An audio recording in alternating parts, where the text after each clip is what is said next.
Podtacular, the unofficial Halo Universe podcast, presents episode 679, Community Creations, recorded live on April 25th, 2019.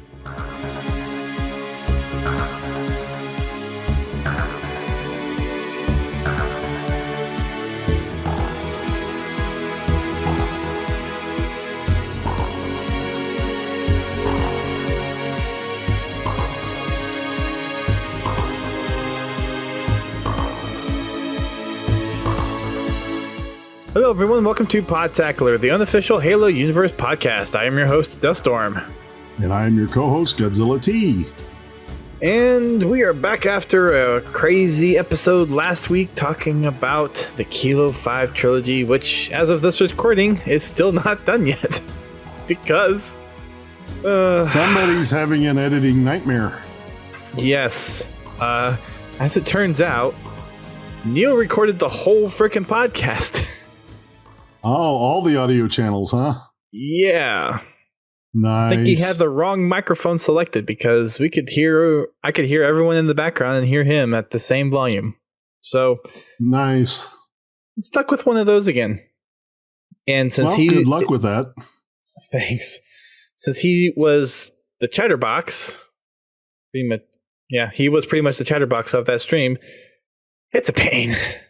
It's a royal pain. But it should be out by Saturday. And then this podcast...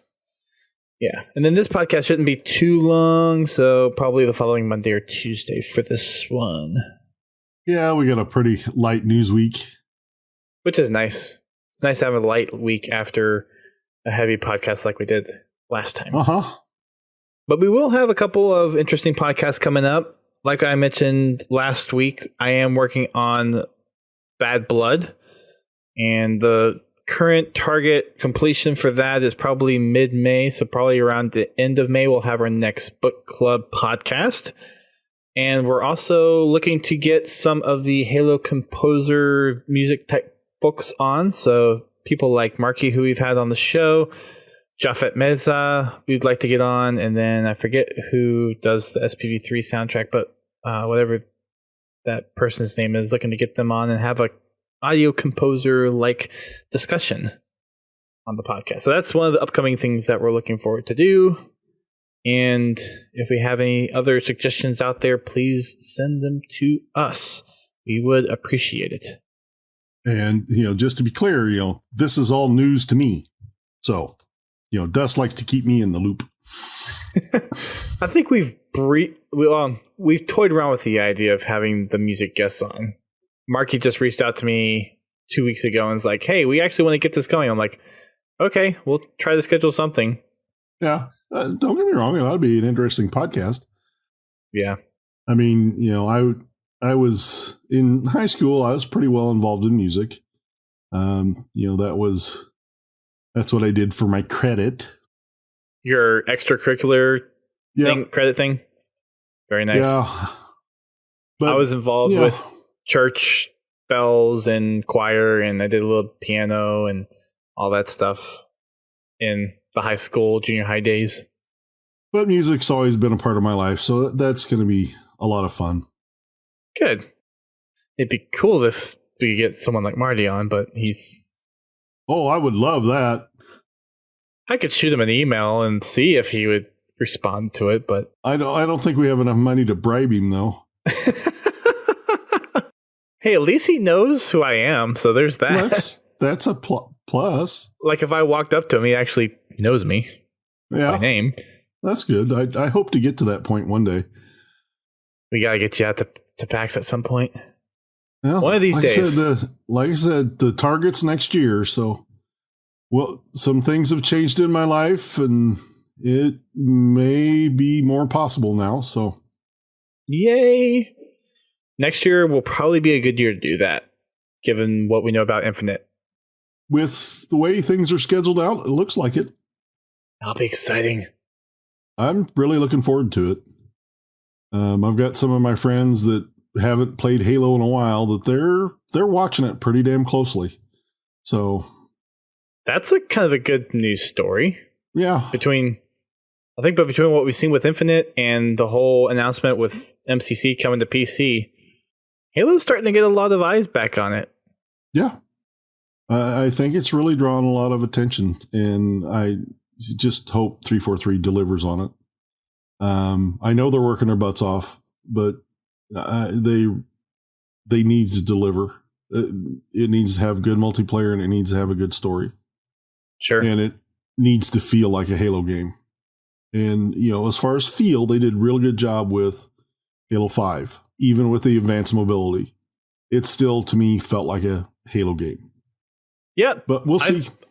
I'm right there with you. There's more information coming. So we'll see what they drop on us at E3, and then we can speculate some more. That'll be an interesting week. Be a fun week, too. I think that's going to be a long podcast. Depending on what they announce, it definitely could be. I think if they announce anything, it's going to be a long podcast. Because I think there's going to be a lot of theories going. You're not wrong. That does... Those discussions tend to... Even the slightest thing tends to drum up a lot of conversation within the community. Uh-huh.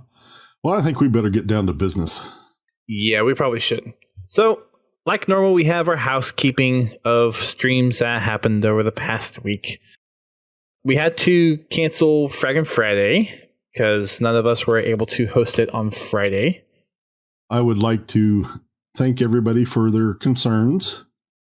Friday morning, I had some medical difficulties. We've got it under control now. That's why we had to cancel it short notice. I just, want to let you know that everything's okay now.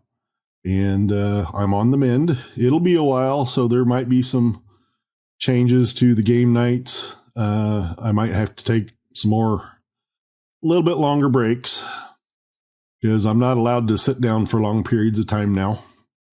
It's a bad thing for me. So we'll play it by ear, and we'll keep you updated.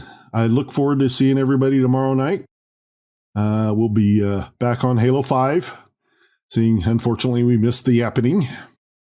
But like I said, I look forward to it, and I hope to see everybody there. Very nice. I'm hoping to get back into it because it's been a few weeks since I've been there. So I'm going to make every effort I can to get in with the action tomorrow. And if everybody has noticed us on Twitter, there is a poll up. There is. That you need to go vote on the poll if he gets this podcast out in time, which I doubt he will. Because I think he only put it up for like 6 hours. It's just a day, yeah. 24 hours. If you're listening right now, go vote. We did allude to it. Well, again, the last podcast isn't out yet either, so never mind. Yeah. Yeah, you have to get the information out there before they can actually know it's there. Yeah, I need to get better about that. Well, last week was a monster podcast, so. In the monster week, we actually ended up planting doing from scratch our flower bed in our front yard. So we spent about 8 hours digging up the area for the flower bed, measuring things out, and then going to Home Depot and buying all the materials to get the flower bed set up. Did you do a raised flower bed? No, not for this. So we actually measured out the house with all the measurements because we don't have any blueprints or anything of the house. So got all the measurements and then drew out where we wanted to put the flower bed. Once I took those drawings out, had to massage a little bit more. So eventually I was able to line out where we wanted to dig. I ended up digging up everything, and then my wife helped me with making sure all the dirt was shook out of the grass and the weeds. And that whole digging out of the area took about 3 hours to dig out that whole area. And then we went to Home Depot, bought all the plants, and we started trying to plan out where we wanted to put everything. And all in all, it took until Tuesday night to get everything in place. Yeah, stuff like that tends to take a long time. I think after Saturday, I spent 2 hours on Sunday, Monday, and Tuesday evenings to get it done. And it's been kind of difficult because by the end of the day, it's been warm and just direct sunlight where the plants have kind of like withered. And then I water at night, and then in the morning they're all nice and perky. And then at night again, they're all withered out. And then in the morning they're all nice and perky. And on Tuesday night, I finally got one layer of mulch down to kind of help with that. So it wasn't as bad when I got home today, but it's kind of on the cusp where I think some of the flowers that we have are on that verge of they've bloomed and now they're done for the season type of thing. So it's kind of hard to know, all right, are they dying or are they just done for the season? So we're kind of in that flux time right now. Well, I wish you best of luck with it. Thank you. Yeah, we're doing the flower bed this year. And then next year, I think is when I'm going to actually try to do my vegetable and herb garden. Yep, all our little house projects slowly coming together. It's one of those things where it's nice to actually see something on paper get implemented and actually.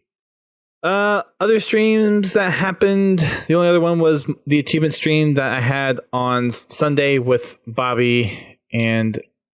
Sorry, Bobby, I keep on forgetting your friend's name. It's been the same friend that's been there the last 4 times, and I've forgotten his name. So I'm sorry, dude. But we did get a couple of achievements, kind of alluding to it a little bit earlier on. The yappening, or I played as Yap Yap to try to get some of the Yap Yap achievements, and I got 2 of them playing with Bobby and friend. I'll just say Bobby and friend because that's all I know at the moment. Kind of bad, but of course I did not mark them down like I normally do. But the 2 achievements I got, as soon as this loads, with the Xbox apps being a little slow. All right, well, this is a little embarrassing. I got 2 of them for the Yap Yap. Basically, the one that wasn't the 3 games. So I think it was using the methane bomb thing, and I forget the other one. Oh, here it is. Activated the Grump Goblin, charged 10 times, and fired 15 methane shells from the methane wagon. So this week, I will work on finishing the 3 games for Yap Yap, 3 games for Vordius, and the taunt with Colony. And then in May, I am going to do a legendary campaign run with Laird on Halo Wars Definitive Edition. Fun. Yeah. And then we'll be back to Halo Wars 2 to do more of those, because I got plenty of Halo Wars 2 achievements to work on. There is no shortage of those. Yes, there is plenty of them. So that's it for our little bit of housekeeping. On to some news that we have. We've got one article from Waypoint, and it is the Community Spotlight, which was released about 30 minutes before the show. So we took a little slight glance over it, took a look at some of the stuff we liked. So let's go ahead and jump on into that one. Springtime, obviously, is a subtle theme here with the spring season coming into North America. We've got a nice little cute Kirby Master Chief, which I thought was pretty cute. Yeah, that's pretty good. And then there is a music video done by the Reachway as the group, and it's To the Old Town Road by Lil Nas and Billy Ray Cyrus. And the lyrics in it are pretty good. Not too bad. No? I like Fred surfing the Banshee with Master Chief as the pilot. That's pretty good. Yep, that was pretty good. Hey, what one that really impressed me is the 2 Yappening posters. I was just about to say, the Avenger theme Yappening posters are incredible. That's something where it's like, hey, 343, you need to use this next time you have the happening or something very inspired to it because dang, this is good. Well, yeah, I'm sure there's some licensing stuff there that you may not be able to get away with. I know, but still. It is still good. I like how the grunt's holding the Prophet's Bane, and the Prophet's Bane is longer than he is tall. I like how they have all the different grunt models from all the different games, and then they really did a good job of positioning which grunt was where. I like how they incorporated all the games in there. I mean, from CE all the way up to Halo 5. And that's probably one of, if not the best piece in this update, I think. I don't know. This Halo Reach box art is pretty impressive, I believe. I have no idea how somebody could have the patience to do this. They basically copied and pasted the Reach medals in a mosaic of the Reach cover. The Reach poster, yeah. Or box art, I should say. I'm not going to try to ruin his thunder, but there are programs that help you do this. But still, he had to export all those medals into the program regardless. And I'm sure the program didn't get it exactly right. I'm sure there was some tweaking that had to be done. Oh, sure. It still takes a lot of patience to do something like this. And it looks cool. You know, I don't really care if a program did it. This looks cool. It certainly is a awesome piece. We actually had someone for our 200th episode make a mosaic of the Podtacular logo out of podcast artwork. For those that are listening who may remember way back in the day, for some old Podtacular stuff, the name Little Kook, he was the one that ended up making the mosaic. And I'll see if I can find it here while we're on the podcast. But that was one of those things that really blew me away, because that was just after I took over the podcast. So it's really fascinating to see how people can come up with things like this. And even just having the concept of, oh, I'm going to do this and I can do this with the Reach medals. And to be able to see it. I mean, to look at something that and be able to see what you want it to look like. You know, just taking random colors and shapes and putting them in places where they make sense. Let's see. The other one that I really liked on here was some of the tattoos, because those are just crazy insane. I'm not one to... I don't think I'd ever get a tattoo, or if I did, it'd be something really small. But some of those designs would almost make me consider getting one. Yeah. There are some talented artists out there. But I'm not getting the back of my calf tattooed. Right. The whole calf. You know, I get it, and they're devoted fans, and it looks really cool. But there are limits to my devotion. Same. I will spend bukus of money buying collector's editions and statues and all that stuff, but when it comes to putting marks on my body, no thank you. What else he got, GT? Any other things that stick out? I like the landscape by No Media Players, or No Media Player. It's a really good looking landscape. Yeah, that is.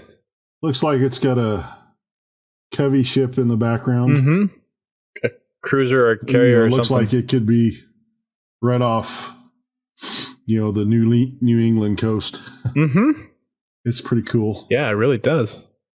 The pencil art always impresses me. I mean, to just do that with pencils is amazing. Yeah, I couldn't do it. I can't do it to that detail. Someone made the grave mine in Halo 5 Forge. That looks terrifying.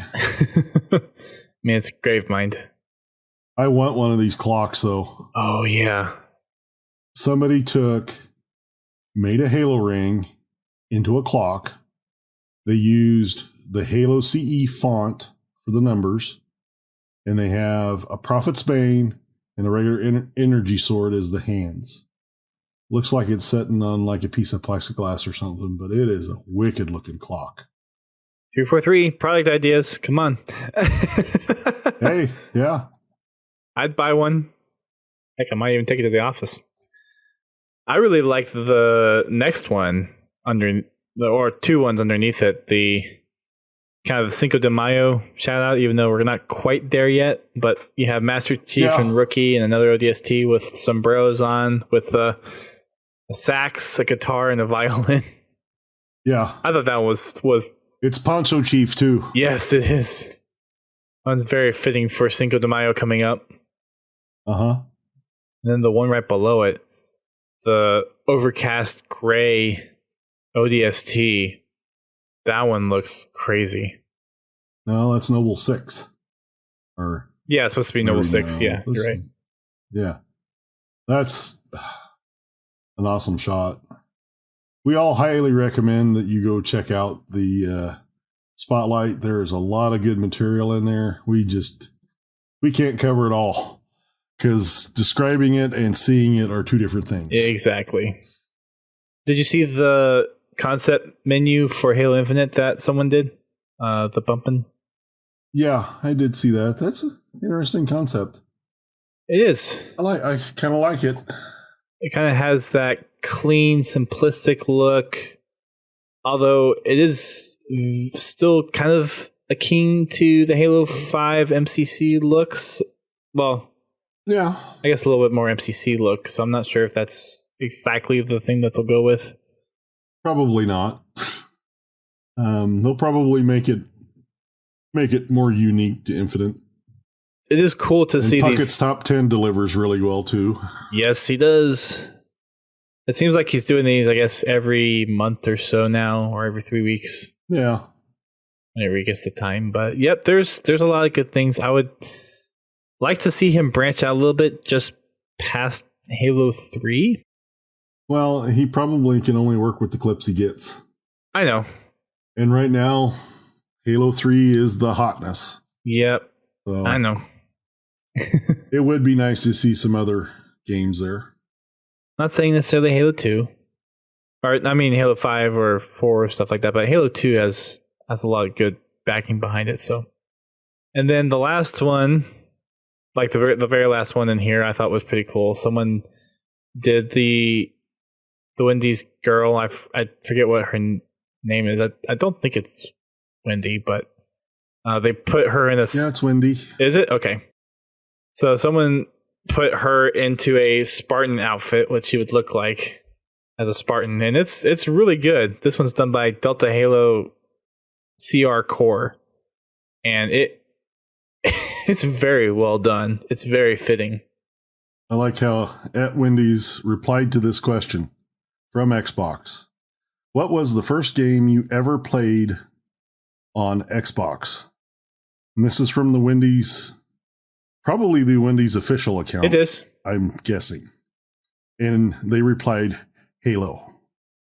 So whoever's managing that account, thumbs up. Oh, whoever manages the Wendy's account and the Arby's account are social media masters. Yeah. I tend not to follow restaurants on Twitter because they like to put things on there that make me hungry. Wendy's is one of those exceptions that if you're following them, most of the time you're getting just some really quick, witty responses to other things. And Wendy's even responded to this post from Delta Halo CR Core. Good on you for doing that. Yeah, most definitely. Anything else sticking out to you? No, I think that'll pretty much cover it for me. Alrighty. So like GT said, definitely recommend checking out the community spotlight for April 25th. Lots of good stuff on there. It does seem like the content is slowing down just a tad, which is nice. That way there's not as much for us to go through. But there's still a lot of stuff out there nonetheless. Every time you say that, it seems to pick up again. Crap, did I just do mus? Probably. Dang it. Gotta keep my mouth shut. Next week, I may have to take a nap before podcast just so I have the energy to make it through it. Well, if they're on target, then we might have a MCC flight coming soon. Hope so. And the last update we had from Sketch was last week, and he was basically saying there's been a couple of hiccups, but they're still trying to get it out in this month, and there's still another 5 days in this month. They're working on it. So we'll see if it comes out or not. Yeah. A lot can happen in 5 days. All right, moving on to some game balance updates. We have a little bit of news for MCC. We've got playlist rotations for Halo 5 and another balance update for Halo Wars, which we didn't quite touch on last week. So let's go ahead and... We mentioned it. We didn't get very far in it, though. Right. So heading on over to the MCC update. We've got Yappening finally defeated. We've defeated Yap Yap for now. For now, until next year. When he makes his rise again from the Ark.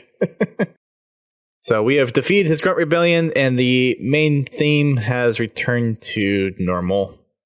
They've also fixed an issue that could result in the profile crashing after creating and removing many user game content files.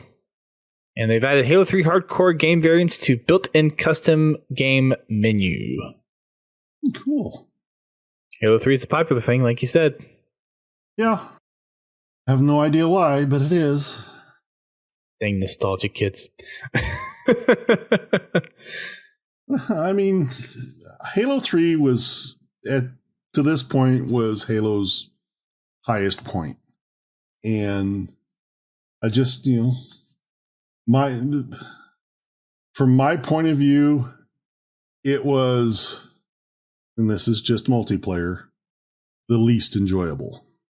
Even with all the weird balance in CE and the original launch of Halo 2, Halo 3 has just never been my multiplayer game. Even after 3 came out, I played Halo 2 multiplayer for, a long time.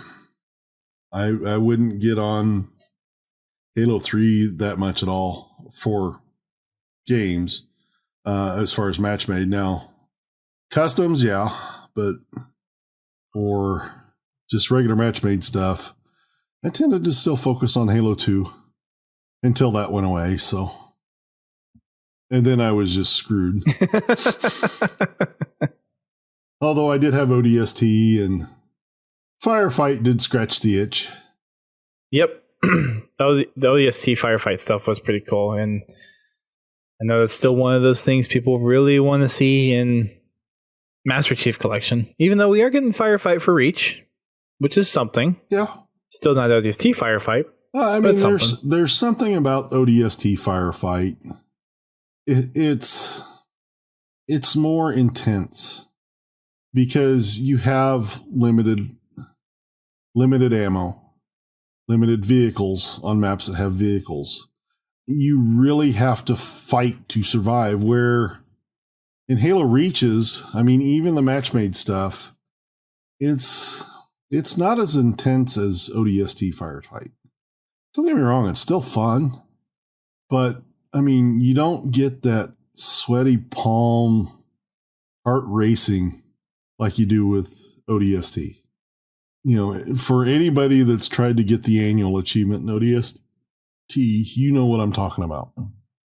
I mean, that's 4 hours of just grind. Yes, it is. That is weapon management, role management. You got to watch your lives to make it to that point. And I'm sure glad they backed it off of Legendary, because I don't think if they made that Legendary a requirement, I don't think anybody would have gotten it. Or maybe like 8 people in the world. I thought it was a Legendary requirement. No, heroic. Oh, okay. In one of their vidocs, they actually mentioned that specific achievement originally, when they were thinking about it, They were thinking about requiring it for Legendary. And then I'm guessing somebody tried it. And it's like, and said, this is impossible. I think we need to change this. But yeah. Thank you, Bungie. We appreciate it. Yes. Very, very much. But for, if for just sheer fun, the Halo Reach firefight, you can't beat it. It's a blast, especially if you go in there and do custom games. You can just have fun and not even really get that crazy with the customs, the custom settings. But I'm looking forward to it. So am I. It's going to be a good time. I will say if Halo 3 has gotten a little bit better for me just from the control scheme that they've been able to implement in MCC. So it's a little more enjoyable. Because for me, that, and I know I've said this plenty of times, but for those who haven't heard, for me, that was the big detriment to Halo 3 was just how much the aiming mechanic differed from the other games. Well, I mean, I still can't hit crap with a BR. But the aiming feels a lot better with the increase of the tick rate. It seems to make it a little bit more enjoyable. I still get frustrated with it pretty easily, so I limit my exposure so my veins don't pop out of my head or anything. Fair enough. Let's see. We got some updates on matchmaking. So they adjusted code to help reduce playing the same map multiple times in a row. Nice. That's pretty nice. They rotated the yappening out. Makes sense. Rotated multi-team out, and they rotated infection in. It looks like they also in social have a new Rumble Pit offering. It's 56 maps across all games. They will include a variety of game types. Slayer includes Slayer, AR starts, Infinity variants, and higher weighting on BR starts. Your zone control includes like Crazy King variants across all titles. Asset denial like Oddball, Juggernaut, Regicide. Then they also have some action sack variants, including Fiesta, swords, rockets, shotguns, Slayer duels, Rally in H2A, Race in Halo 3, and Ninja Assassins in Halo 4. They have enabled skill-based matchmaking in social. Oh yeah, that's right. So you probably will find people that are closer to your own skill level.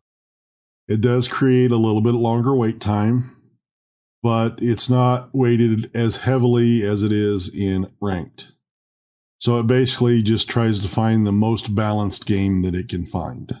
That makes sense. So you still may come across people that are significantly more talented than yourself, but the overall experience should be better. Looks like ranked games. Halo 3 Lone Wolves has been moved into Rumble Pit, and it has been retired as a playlist. Oh. With Rumble Pit rotating in, multi-team will be rotating out, which we already talked about. Yep. They're going to do some tweaking on it and evaluate the numbers on it, and eventually it'll rotate back in.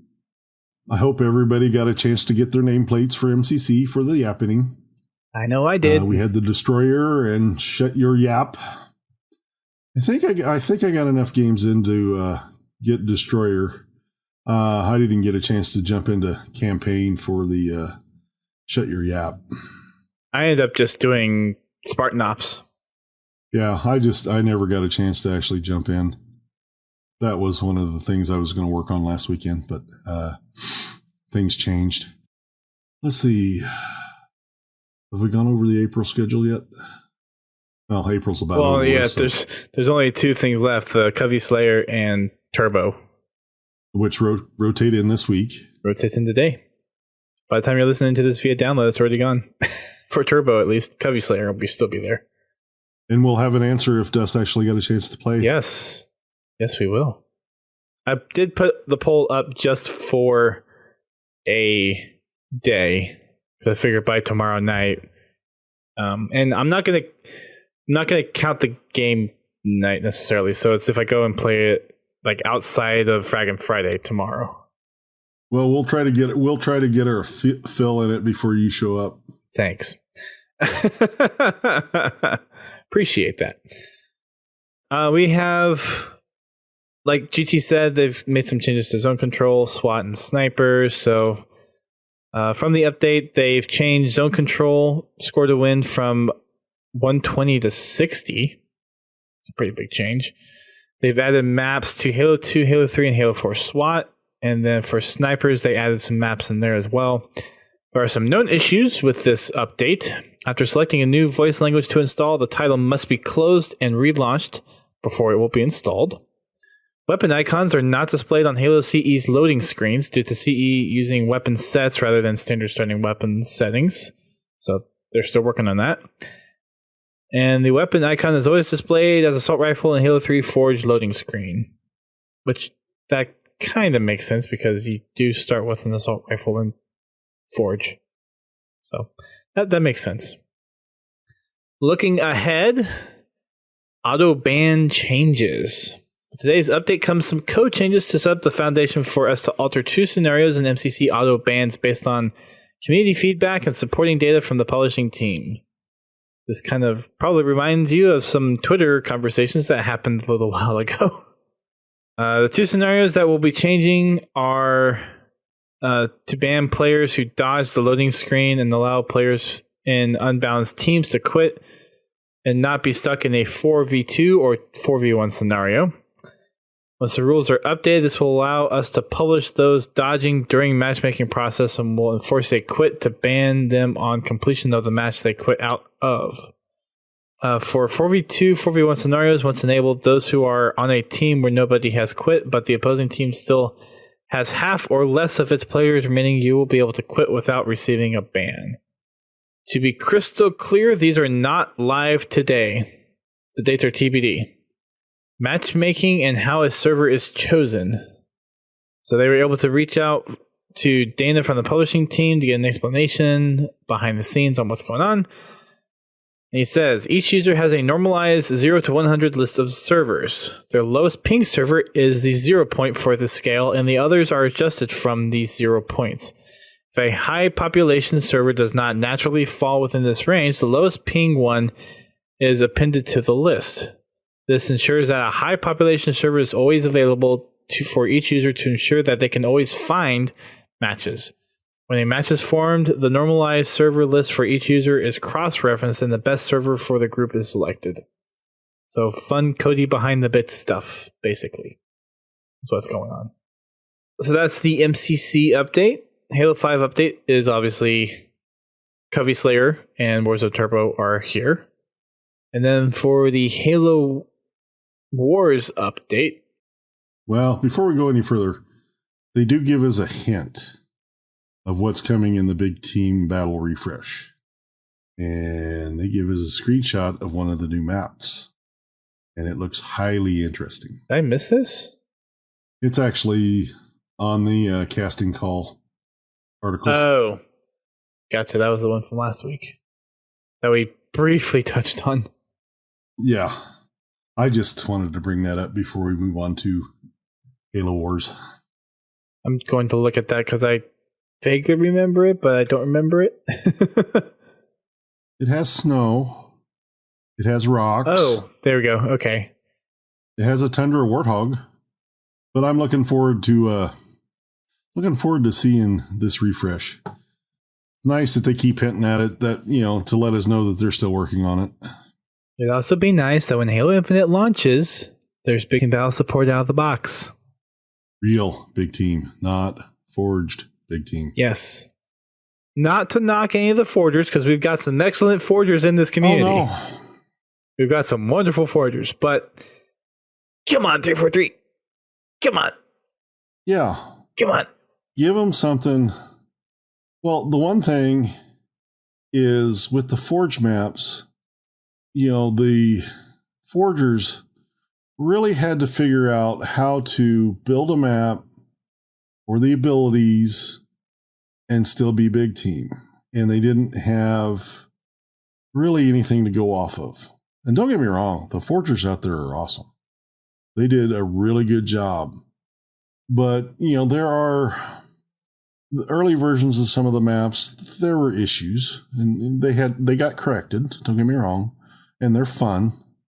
It's just really, 343 needs to focus on multiplayer as a package. They put too much focus in Halo 5 on the 4v4 matchmaking, which it was detrimental to the game. Because it was really limiting to the players. Not everybody wants to do Rumble or 4v4. I love to get into big team and, just relax. I mean, don't get me wrong, I still play to win, but it's not, in most cases, it's not as stressful as being in a more competitive environment where 4v4 is. Right. Dim asked an interesting question in the chat. He says, do you wish Forge stuff was easier for people? I think for me, it would be nice to have some of the Forge features a little bit easier to use for people who want to go in and make a quick map. But I think the way that they have it advanced right now for those expert forgers can stay that way. Yeah, I think the best way to handle that is, as great as Halo 5's Forge is, it did shut a lot of people out of Forge. But we've gotten some great forges because of how in-depth the system is. We've gotten some great forges. But I think for like an in-game forge, make it more user-friendly. So have like the Halo 5 Forge on PC, have that extra tool set, and then a standalone Forge like they did with Halo 5 for PC, so that these forgers can really dial it in. Or have, I know this would add a lot to the game, and it's probably not even really that practical. Have a basic version of Forge with the game, and then have a second advanced version with the game. Like I said, that's probably not going to happen. Because I can't see them building. Well, honestly, I can't see them building two forges anyway, regardless. But it would be nice to have a more simple version for the the everyday people that want to just build a silly map or something like that. Well, so you have something. You have, well, I mean, taking just an example from software, you have, if you go into settings, you have like the basic mode and you have the advanced mode.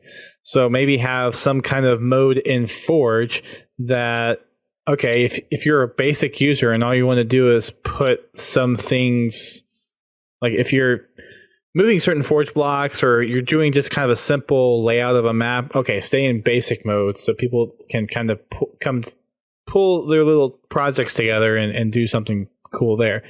And then for those forgers who really want to dig into the tool set that they're making available, and who knows with the Slipspace engine what they'll be able to do, have that toggle there so you switch advanced mode on, then you get a whole bunch of these extra features.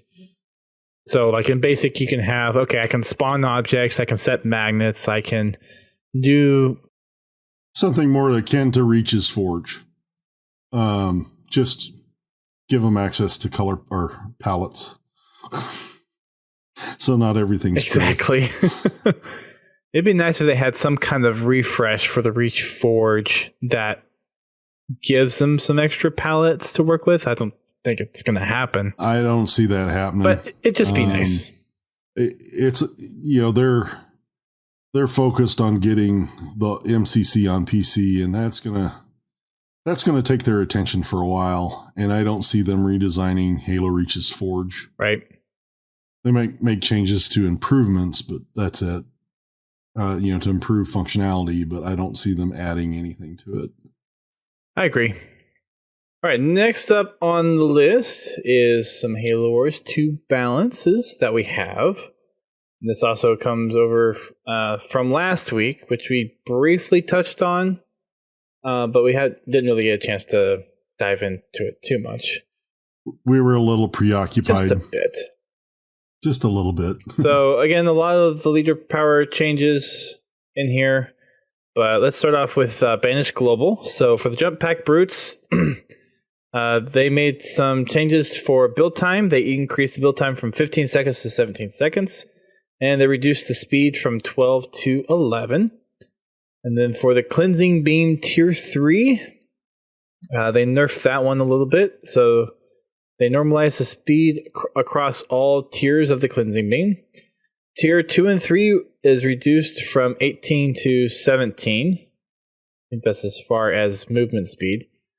And Tier 3 telegraphing increased by 1 second. And if anybody's curious, that 18 to 17 is basically world units. It's how they measure distance. Not meters or feet or... Just to kind of put that... Yeah, because they don't really have feet or anything like that. Just to kind of put it in perspective. Right. Thank you for that. For Consano, looks like they have a fix to the hell charge. Fixed an issue that caused the hell charge not to affect units correctly in the targeting radius. That's good. That's nice. Yeah. And then we got some changes to Pavillon. This burnout is very strong on Pavium. That's one of his big ones. Noticed. I mean, that is one of his big especially powers. on tier 3. So they decreased the duration from 50 seconds to 45 seconds. And they reduced the radius from 24 to 17. Whoa. That's pretty significant. So, significant reduction in radius. Yeah. For the Arbiter, the Conduit of Rage Tier 1 and 2, they buffed it to improve the Arbiter's early game effectiveness. So for Tier 1, speed buff from 20 to 25%, and Tier 2, 28 to 30%. Damage buff on Tier 1 is 15 to 20%. Tier 2, 30 to 35%. Said percent twice because there's actually 2% signs in there. Yeah. And then area of effect increased from 40 to 50 units on Tier 1, and Tier 2, 80 to 90 units. For the Plasma... on the total side note, this has nothing to do with Halo. The other day I was trying to make a note in OneNote for something I needed. And, and don't judge me, I'm still on Windows Phone. There is no symbol for degree. On the keyboard? On that keyboard anywhere. Yeah, on the keyboard anywhere. I know, random thought. It's just the stock Windows keyboard, so I don't know. But anyway, that just, the percent triggered that response. Yeah, that makes sense. On to Plasma Bolt. Yes, Plasma Bolt. For all 3 tiers, there is damage increase. For Tier 1, it's increased from 3,000 to 3,300. Tier 2, 3,000 to 3,600. And Tier 3, 3,000 to 3,900 per shot. Okay, it looks like before, all 3 shots were the same damage. Yeah. That's interesting. Huh. Whatever. Looks like on Colony, Goliath rushes are currently very hard to deal with. To diminish the power of the rush, they are reducing their health so that they can rush, so that rush counter units can better deal with them. Overall health reduction is 15%. Ouch. It's a pretty big change too. Well, I've played with Goliaths and they were kind of OP, especially in the rush game. Colony as a leader is a little OP. Yeah. Well, don't get me wrong. A good player, was it Decimus? I think it was. No, sorry, it was Pavian. Could really really tear things up. For Serena, Both of us are having problems tonight. yeah, Serena struggles in her early game because once a player counters her chill, she doesn't have a lot to fight back with. For now, they're rolling out some small buffs to her early game. Cryo troopers to help out map control, and they will monitor the balance data. So what they've changed is her base DPS has been increased by 10%, and the chill rate versus infantry has increased by 5%. Okay. So testing the waters a little bit. And then our last one is for Isabella, the best offense. Currently, she struggles in competitive and in short term. In the short term, they're looking to buff her late game passive and give her nightingales and scorpions. Okay, and they're going to watch that. Basically.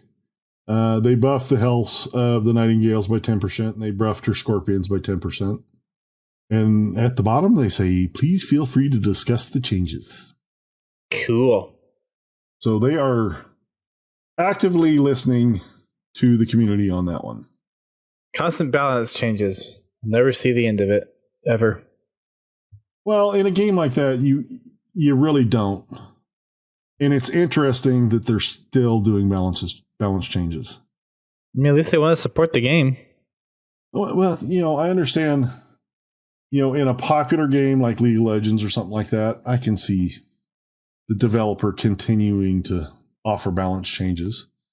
But, Halo Wars 2 has got a decent following. But it is absolutely amazing that they have people at 343 that still want to support this game, even though it's not their latest and greatest title, which we've touched on before. Kudos to 343 on this one. Yay. Good job, guys. We appreciate your work.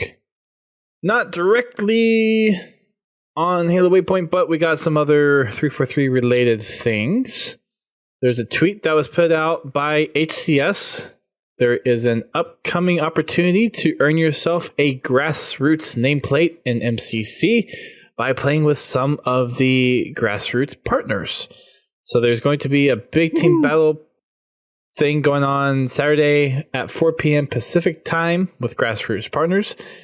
If you match up with them in the match composer, then you have a chance to get yourself a Grassroots MCC nameplate and a Halo 5 BR skin. If you want your chance to not randomly get selected by the grassroots folks to just get a nameplate by joining their stream, you can head on over and try to match them in BTB, and if you get matched up with them, you will get one of those plates and skins. Woohoo! Fun stuff. Free skins. Yay, free skins. There's a new employee spotlight over at 343industries.com. This one is for Robbie Elias. I guess that's how... I think it's probably Elias. Sorry we butchered your name, Robbie. Yeah. There's lots of funky names in the gaming industry. Words are hard. Yes. So he is one of the technical sound engineers for the studio. And there's a big article that he responds to, some questions on here about his background, some other games that he's worked on, some of his audio techniques, and some other things that he appreciates about sound technology or other things that he's learned from the industry type of things. So it's a pretty long read if that's something that you're into. So head on over there and take a look. Yeah, I'll probably have to read this to see what the story behind the Suburban full of bullet holes is. Yeah. Somebody was having some fun. I mean, gunshots at some point, right? I'm a little more curious in the broken piano. Yeah, the disassembled piano. Yeah. Like, the keys are gone. The top is gone. The front is gone. It looks like some of the piano wires are cut. It looks like About the only thing left is the frame, legs on either end, and the heart in the heart of the piano, the actual soundboard. Yeah, and he's got about a dozen microphones surrounding it. I'm exaggerating, but that's okay. No, I think you're right. About half a dozen, probably. You're probably spot on with that. It's so crazy how many different kinds of microphones there are to pick up different kinds of sounds. Well, it's just the type to think about all the different types of microphones, period. Funny thing is I think this morning I was watching the news and I forget who it was, a school or something they were talking about. And guess what they were using for a microphone? A Rode? Or a Yeti. I meant to say Yeti. Yeah. Well, you had a pretty good shot of saying a Rode, too. Because that's right there with Yeti. Pretty much, yeah. But, I mean, that's a pretty distinctive shape. It was sitting right there on the podium. It's pretty hard to mistake a Yeti microphone. Yeah. It was one of the black Yetis. Ooh. I think that's an XLR one. Mine's a silver, I think, like yours. Yeah. Mine's a USB one. It works just fine. Indeed. Let's see. Next up on the list is a rumor of Battle Royale in Infinite. One of these popped up again, and Frankie was... According to Frankie, we're not talking about that right now. It is the gist of the article. Frankie was quick to shoot that one down again. Like I said, like I've said before, as a standalone game, like a standalone free-to-play game, I don't have a problem with it. As far as being part of one of our mainline shooters, I really don't think it belongs there. But, that's a discussion we've had. So I really wish people would quit bringing it up until they actually say something. I mean, I still think at some point we will probably have that discussion on the show or have some kind of roundtable of like, if Halo did a BR, what would we like to see out of a BR? I would like to see it in a standalone game. Other than that, I'm good with whatever they come up with. Well, so one of the things that Frankie touched on in his addressing of this rumor was, in his opinion, Battle Royale is a game mode, and that you can create a game mode like it already in Halo. And we have seen... it is similar, yes. Yeah, it's similar. It's not the same thing. I mean, if you do One Life BTB... if they want to give Forge the capability to do a Battle Royale like that, I don't have a problem with it. So the only thing that's really missing is more than 16 players and the ability to do random weapon spawns. And if you can do that, you've got Battle Royale in Halo. Those are only two features that are missing. Yeah, I think 343's energy would be better spent on the campaign and the multiplayer. Yeah. As far as, I don't want to say traditional, because I really don't want the traditional Halo game. I don't want to play Halo 3 again. I don't want to play Halo 2 again. It's just excruciatingly slow to me. I would like to see them perfect the Halo 5 gameplay more. There are things they could do with that gameplay that will make it more enjoyable for everybody. Agreed. More attention to the maps. Make them fit the Spartan abilities better. Make Spartan Charge go away. That's my big one. Yeah. Is make Spartan Charge go away. Well, and the thing of Battle Royale, if you were to do it in Halo, they could just give us the Forge tools to make it, and then people could just go out and make it on their own. That's... Yeah. Like I said, if they want to give us the tools to make it in Forge, that would probably be the best, because in that way, the people that really want to play that game type would have a lot more control on how the game feels. How much of it do they want it to feel like Halo, and how much of it do they want to play? How much of it they want it to play like one of the current Battle Royale games?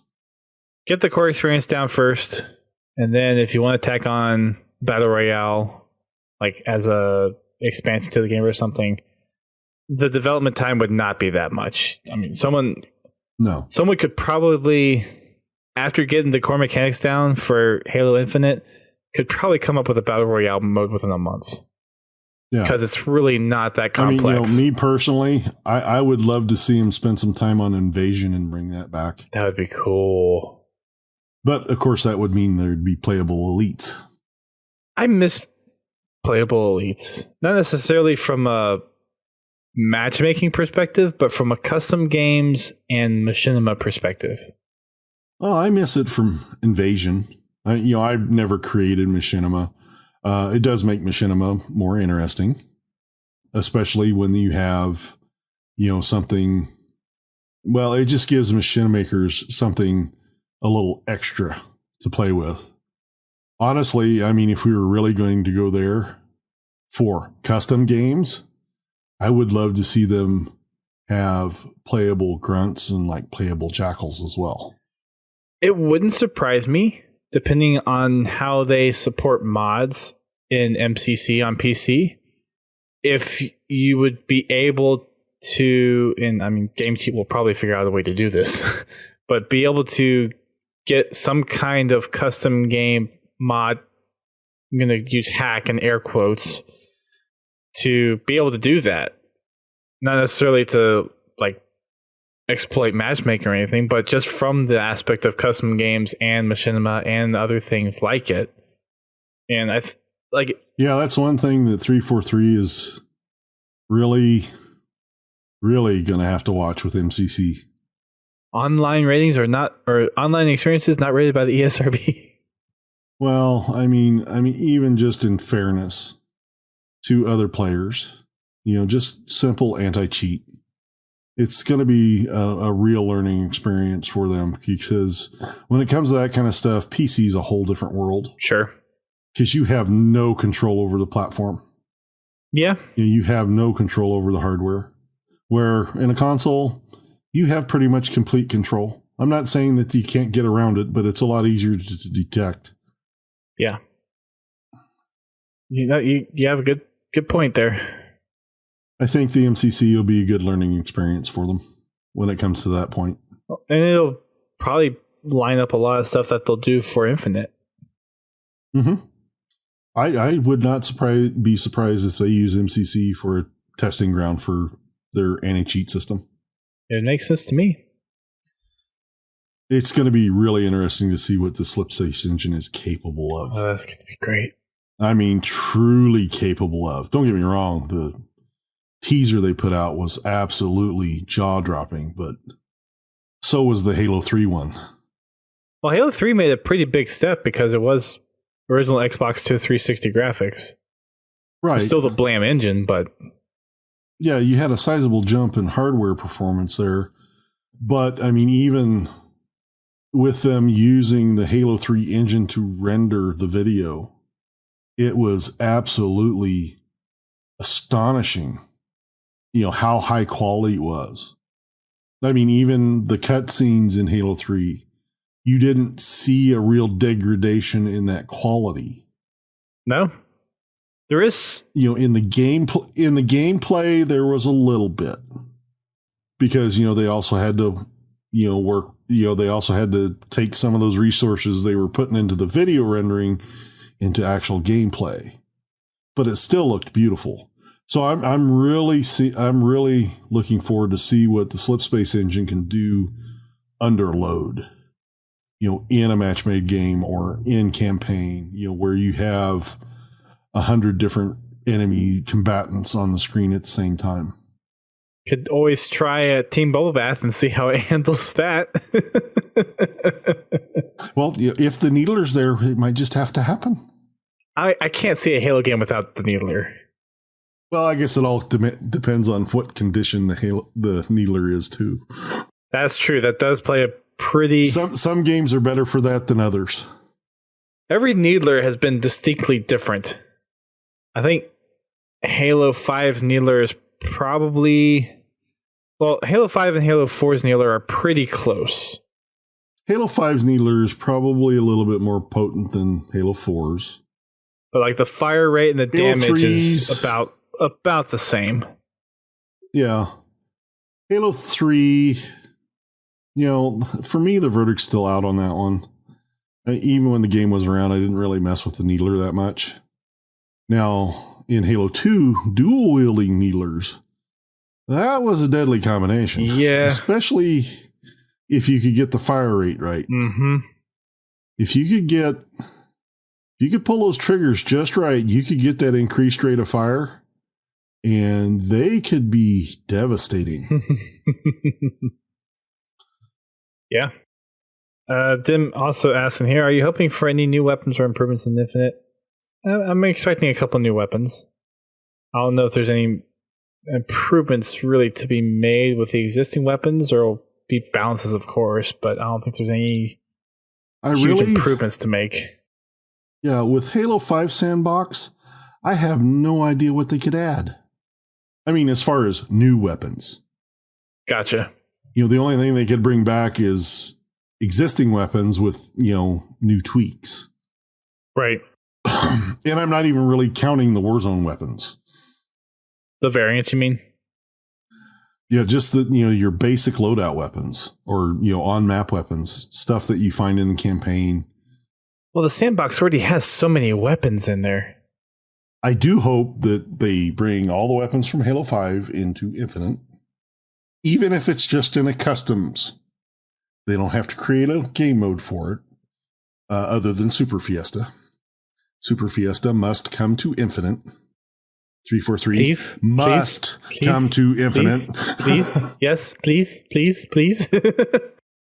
You done let the genie out of the bottle. Yeah, you can't put that one back in. Did. I mean, the fact that Big Team Super Fiesta and Super Fiesta are the most popular playlists in Halo 5 right now.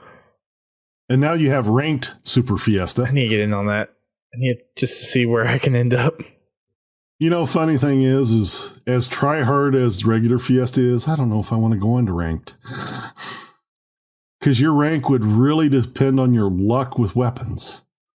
I think that's kind of just the wacky part of it. Yeah. I mean, Fiesta has been around for a while. The fact that they enabled all the Warzone weapons to be available to us just made it so much more fun. I mean, regular Fiesta is fun, but it doesn't take long where everybody's got a sniper, or everybody's got a rocket launcher, or, there's really not that much weapon variation. But with Halo 5, there is, at one time, you rarely have one team that has all the same stuff. And, some of the higher end weapons like Norfangs and I would say as it gets Prophet's Banes. As it gets going and there's a lot more weapons on the ground to pick up, you start to see a lot of common weapons getting used. Do, but with Halo 5, those weapons don't hang around for very long. So, the chances of you getting back to a weapon or the guy that you just killed you living long enough to pick up the weapon you just dropped are relatively small. True. Because, a lot of my fights when it comes to Super Fiesta, when I have decent weapons, will end up in a tie. We'll both die.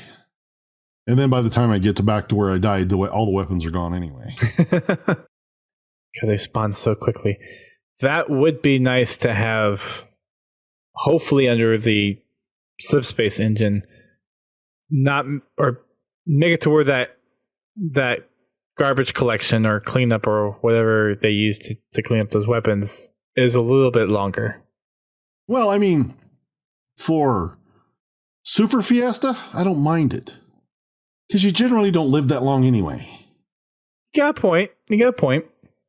And with the rate of people spawning and the amount of weapons that are on there and the amount of overpowered weapons that are that can be on the map, I don't mind that they disappear quickly.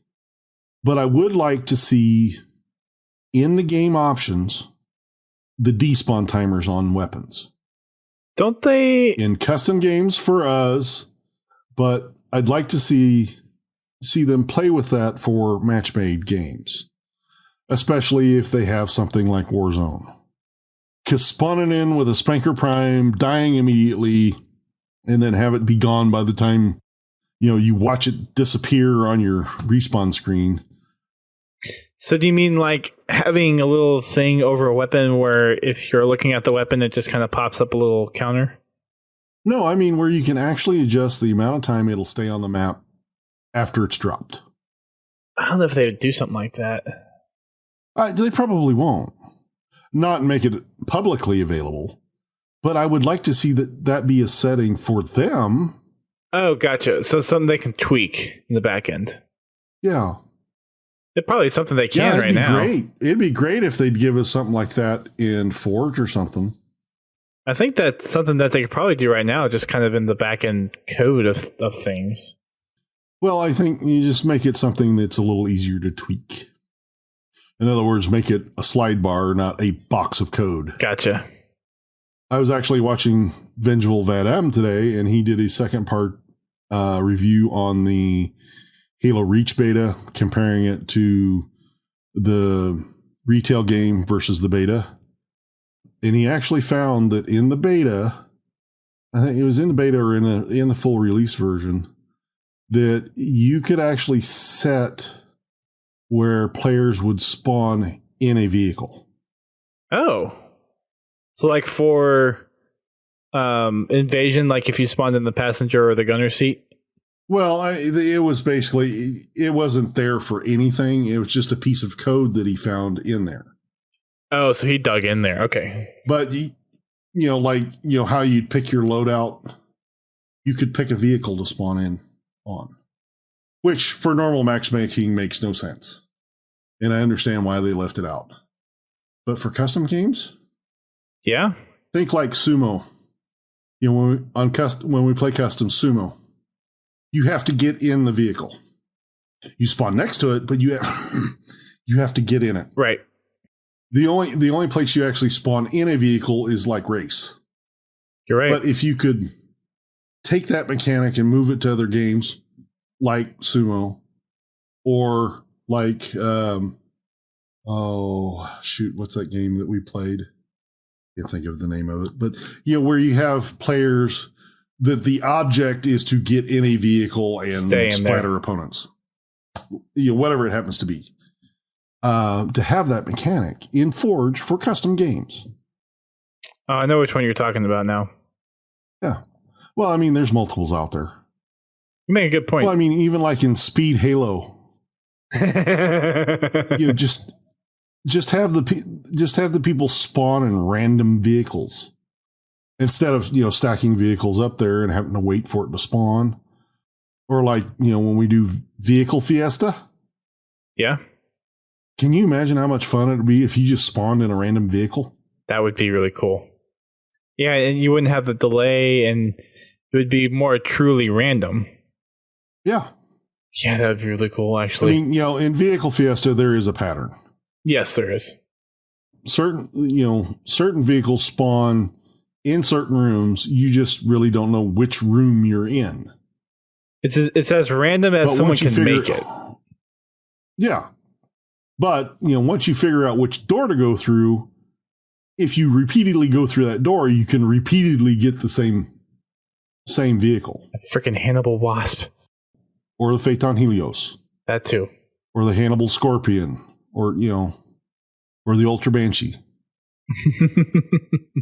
Once you figure that stuff out, you can start to kind of predict what you're going to get. Or be able to kind of figure out a little bit more of an idea of what you might get. Well, that would also alleviate the problem that, of course, in Vehicle Fiesta, you have to get in the vehicle. And as soon as you get in the vehicle, it spawns you into the map. So there's, 3-4 seconds there where you can't do anything because you're climbing in the vehicle.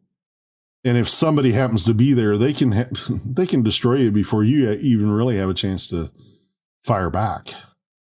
Like if you're in a ground vehicle. Yeah.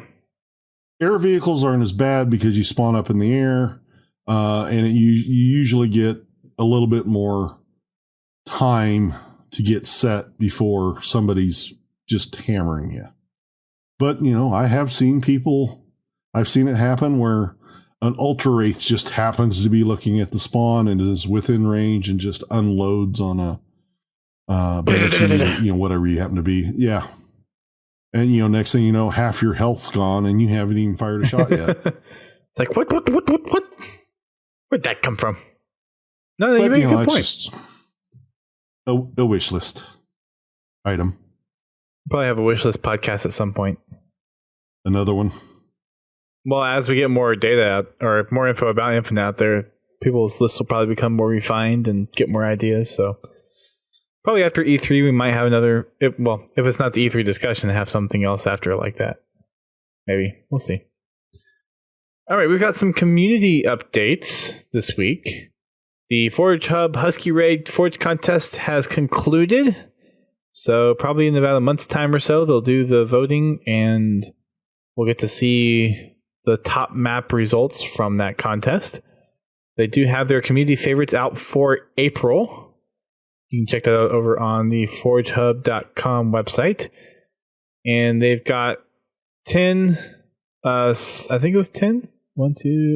10 different maps that was gathered for nominations. And the top 3 are Omission by Temp Firefox 00. Second is Black Shore by Certified Champ. And first place is Amber by Kronmeister. So congrats, guys. I don't know if these are necessarily going to make it into matchmaking at some point or whatever, but hey, it looks like they're pretty good maps to download and try if you're looking for some new maps to rotate into your custom nights. Omission kind of reminds me of Orbital a little bit. Bookmark those. Let's see. Cario Station is actually what it's themed after. Oh, so okay, no, that makes sense too. It looks thematically more like that than it does Orbital. I mean, it's all Orbital platforms, so that kind of makes sense too. Cool, nicely done, everybody, on your posts. Next thing we have comes from the Halo Wars Championship League. This past weekend was the Spring 2019 Invitational, and we've got the winners from that Invitational. Congratulations to Almirante99 for being the champion of this season. I believe, as normal, one of the perks of becoming the champion is you get to suggest one balance change for Halo Wars. So I'm guessing in one of our upcoming Halo Wars updates, we'll get to know what his balance change will be. Yeah. Second place was taken by Rock Generation. Third place by Jeff Kills. And fourth place by Mar007BR. Congratulations, everybody. Still similar related to Halo Wars, we have a tournament being hosted by Team Respawn. This is a Halo Wars 2 tournament taking place next weekend, Saturday, May 4th at 1 p.m. Eastern Time. There is a challenge bracket for you to check out, so head on over to their Twitter or their Discord. It is called the 2v2 Fire and Ice Halo Wars 2 tournament, or tourney. And registration is open. So get on over there and check it out. Looks like right now there's only 3 people registered for the tournament, so plenty of opportunities to join in and check it out. Next up on the list is a slight little note about HCS Pro Talk. They're changing the recordings to Sundays because of some of their own little schedule changes in their life. So just a fun little note there. Shouting out our fellow podcasts. And somehow the Halo Wiki Discord server got deleted over this past week. Dab001, who was one of the admins over on the Halo Wiki, posted a screenshot of some feedback regarding what happened. And it looks like there was some stuff going on with the server. Some people were kind of misbehaving in there. So there was a rogue admin that went up and just deleted the server. without consulting the other admins. Nice. So if you were over on that server, it wasn't meant by anyone that was really in charge to do so, but it sounds like there was some things that happened. But Halo Wiki is moving over to Halopedia, so there still is a home for all those folks. Thankfully, there is a Twitter account and Discord for Halopedia as well. It just kind of sucks that the server was just up and randomly deleted by an admin who kind of didn't want to put up with crap that was going on in the Discord server. Well, let this be a lesson to you. If you act like jerks, then maybe the server will just go away unexpectedly. So, yeah. For some community project stuff on Operation Trebuchet, version 0.20 Bravo is live. For this, they've added new poses for the M247T and the M247H turrets. There's a BR55 HP variant and a M247H unshielded variant for the turret. Then they fixed frozen muzzle flashes on those turrets and fixed Unicy army units and vehicles not being spawnable in Zeus. Well, that's good. Yeah. Bug fixes everywhere. Yay. On the Project Cartographer front, they also have an update. This is their 0.5.3 update. They're doing some experimenting with the Xbox Live networking code base and the LAN code base. So there are differences in gameplay between the two lists. So right now they're enabling both lists for people to go and kind of mess around with it however they please. There's some other fixes that they have as far as game taking input while the console is open. For anyone who doesn't know what the console is, for a lot of games on PC, if you hit the tilde key, that brings up a interactive console where you can do stuff in the game. So that's what they're talking about there. Map downloading, infection and gum game via custom packets. This is another thing that they've been working on. Add a host check for spawn commands, fix an issue with infection sounds playing when objects other than bipeds are destroyed, and add a time countdown for map downloading to prevent AFK players from interfering with starting the game. So there you go. Yeah, I had some time to play that over the weekend. Oh, yeah? I just played some campaign. I didn't play any multiplayer. But okay. I tell you what, they've got that tuned in pretty good. It runs really smooth. It's crisp. I mean, it works. Halo 2 Vista, when it first came out, struggled for a while. There were lots of issues with it. And I'm not saying that I'm running it on a high-end laptop either, but man, it was running really nice. That's good. Yeah, one of my updates is to put a larger hard drive in that laptop because it's full. Nice.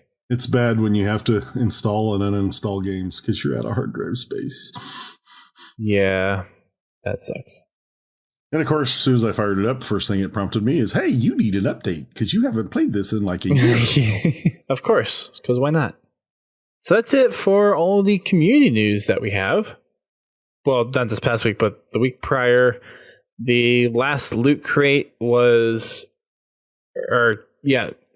well, I guess, is this the second to last loot crate for this year? There's one more loot crate in this. I think so. Yeah. So I wonder what they're going to do. I think the only one they've got left is Noble 6, don't they? Yep. Yeah. I wonder what they're going to do for Noble 6. They'll just send you an undescript box. That's it, just a box. Nice. I mean, it'd be kind of interesting if they had some, like, you know how you can specify like t-shirt size for the different crates. If you'd be able to specify a color for your, so don't do the whole customization like you could in Reach, but even just being able to specify your own color for Noble 6 would be an interesting. Yeah. As great as it would be, I don't see it happening. I don't either. I mean, in order to be able to package these things for the prices they do, they buy this stuff in bulk. and you start customizing stuff, it gets expensive quick. I'm just saying it'd be nice. That's all. Yes, it would be great. On our Spartan Company front, doing a quick little update on where we're at. We've got Bodyguard, which is Protect a Teammate. We are just under 1,000 away from those being done. And the next one we have there is Killing an Enemy Spartan from Long Distance. We are just under 600 away from getting that one. Got 17 out of 31 done. We are still trucking along. And of course, at the very back is Killing an Enemy Spartan with a Shoulder Bash. And we are 1,065 out of 9,700. We got quite a ways to go. We're still trucking on it, though. So if you want to join up and help us out, podtacular.com/company. There's no restrictions to it. So just request to join and we will get you added and help us out get that Achilles helmet. I think that's it for tonight. So we'll go ahead and wrap it up here. Thanks everyone for tuning in, either via our live streams on Twitch, Mixer, and YouTube, or via download through your favorite podcasting services. You can check us out live on Thursday nights at 9 p.m. Eastern Time. And then on Fridays, we have our Fraggin' Fridays hosted by Mr. GT himself. And like he said at the beginning of the show, we'll be in Halo 5 tomorrow. Lobby's choice, as always. So come on over and jump on in every Friday. And then on Sunday, I'll have my achievement streams. I will be doing another night of Halo Wars 2. And then the following week, jumping over to Halo Wars Definitive Edition on Legendary with Laird. You can also check us out on all of our social media. We are on Facebook, Twitter, Instagram. You can also check us out on our Discord server as well. Just search for Podtacular and you'll find it. And then for the Loot Crate, we don't have an announcement yet on what the next one is. Although to GT's point, we know that Noble 6 is the last Icons figure for the year. What they'll do with that, we don't know. What the theme is, we don't know yet. But stay tuned and we'll let you know. Like I said, empty box. Actually, it'd be interesting if, I don't think they'd do this either, but just having the cracked helmet as the figure. Mm-hmm. Like having it being embedded in the ground. Interesting. All right. Anything to add before we go ahead and wrap things up for tonight, GT? No, I think I've done petered out for tonight. Sounds good. All right, everyone. Thanks again for tuning in. We appreciate everyone's listening, whether it's via live or via download. We'll catch you all next week for the podcast and on stream. If we don't hear from you then, keep on fragging them trucks.